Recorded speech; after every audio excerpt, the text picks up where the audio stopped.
क्या ईरान की तरह ही रशिया में भी अब बमों की बरसात होने लगेगी? और ऐसा कौन है जो रशिया में बम गिराएगा?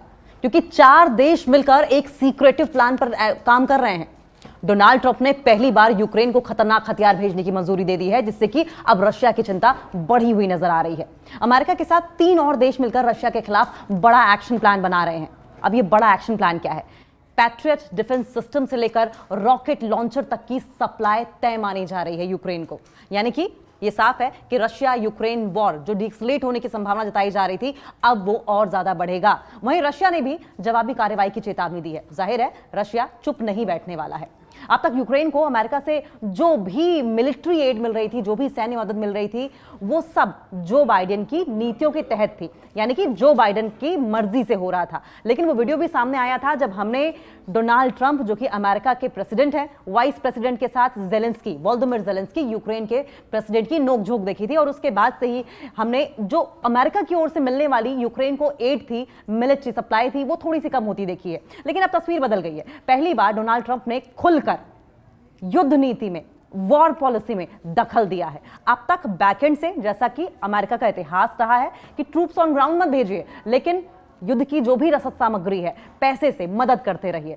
अब खुलकर वॉर पॉलिसी में दखल देता हुआ अमेरिका नजर आ रहा है। यूक्रेन को घातक हथियार भेजने का डिसीजन अब अमेरिका ने किया है, वो भी खुलकर। अभी तक बैकएंड से सब कुछ करता रहा। और यही नहीं, इस फैसले के बाद रशिया के खिलाफ बड़ा सैनिक गठबंधन भी तैयार हो रहा है, जो आने वाले दिनों में रशिया पर वही कर सकता है जो हाल ही में हमने ईरान के साथ होता हुआ देखा। दरअसल 22 जून को अमेरिका ने ईरान के 3 परमाणु साइट्स पर बमबारी की थी। अब सवाल यह है कि पुतिन नहीं माने और इसलिए ट्रंप को अपना एक्शन ऑफ प्लान, अपनी चाल बदल लेनी पड़ी। राष्ट्रपति बनने के बाद ट्रंप ने शुरुआत में ही पीस टॉक्स की कोशिश की थी। बहुत अटेम्प्ट्स किए कि पीस टॉक्स हो जाएं, लेकिन ना तो इजराइल झुका, ना ईरान झुका। और ऐसे में रूस के राष्ट्रपति व्लादिमीर पुतिन ने जरा भी नरमी नहीं दिखाई। यूक्रेन पर हमले कम होने की बजाय और तेज होते गए। देखिए, अब अमेरिका की आदत रही है, अब इसे कुछ कंट्रीज ये भी कह रहे हैं कि अमेरिका चौधरी बनने को तैयार रहता है, और खासकर डोनाल्ड ट्रंप। चाहे इजराइल ईरान युद्ध की बात हो या फिर रशिया यूक्रेन वॉर की बात हो, यहां तक कि जब डोनाल्ड ट्रंप ने अपना इलेक्शन कैंपेन किया था, तब भी इस बात को लेकर बड़े बड़े वादे किए थे कि वो रशिया यूक्रेन के बीच में चल रहे युद्ध को खत्म कर देंगे, पीस टॉक्स लेकर आएंगे। लेकिन ऐसा होता हुआ दिखाई नहीं दिया। अब देखें, ना तो रशिया पीछे हट रहा है और ना ही शांति की कोई कोशिश दिख रही है। और ऐसे में अमेरिका ने साफ कर दिया है कि अब जवाब में ताकत दिखाई जाएगी। अब कौन कौन से हथियार अमेरिका देगा? डोनाल्ड ट्रंप ने यूक्रेन को कुछ बेहद घातक हथियार देने की मंजूरी दी है, जिसमें guided multiple rocket launcher system, 155 mm के घातक आर्टिलरी शेल्स शामिल हैं। पैट्रियट डिफेंस सिस्टम पर भी लगातार डिस्कशंस हो रहे हैं। तो कुल मिलाकर $300 मिलियन, करीब 2500 करोड़ रुपए के हथियार यूक्रेन को मिलेंगे। रशिया के खिलाफ नया गठबंधन बनता हुआ दिखाई दे रहा है।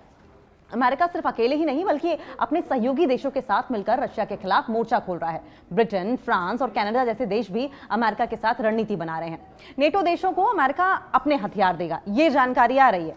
यानी कि नेटो कंट्रीज अब किस तरीके से वेपन के लिहाज से अच्छे से वेल इक्विप्ड होगी, इस बात का ध्यान अमेरिका रखेगा, अपने हथियार देगा ताकि वो यूक्रेन की मदद कर सके। रशिया के ठिकानों पर एयर स्ट्राइक की भी चर्चा चल रही है। अब जानकारी यह भी है कि रशिया ने नाराजगी जताई, ट्रंप को भड़काऊ बताया है। अब घी में आग डालने वाला डोनाल्ड ट्रंप को करार दिया है रशिया ने। डोनाल्ड ट्रंप के फैसले पर रूस ने एक तीखी प्रतिक्रिया दी है, एक बहुत ही स्ट्रिंजेंट रिएक्शन दिया है। रूस का कहना है कि नेटो और अमेरिका इस कदम से जंग को और बढ़ावा दे रहे हैं। मॉस्को ने चेतावनी दी है कि अगर नेटो देश हथियारों के जरिए यूक्रेन को और समर्थन देंगे तो इसके गंभीर नतीजे भुगतने होंगे।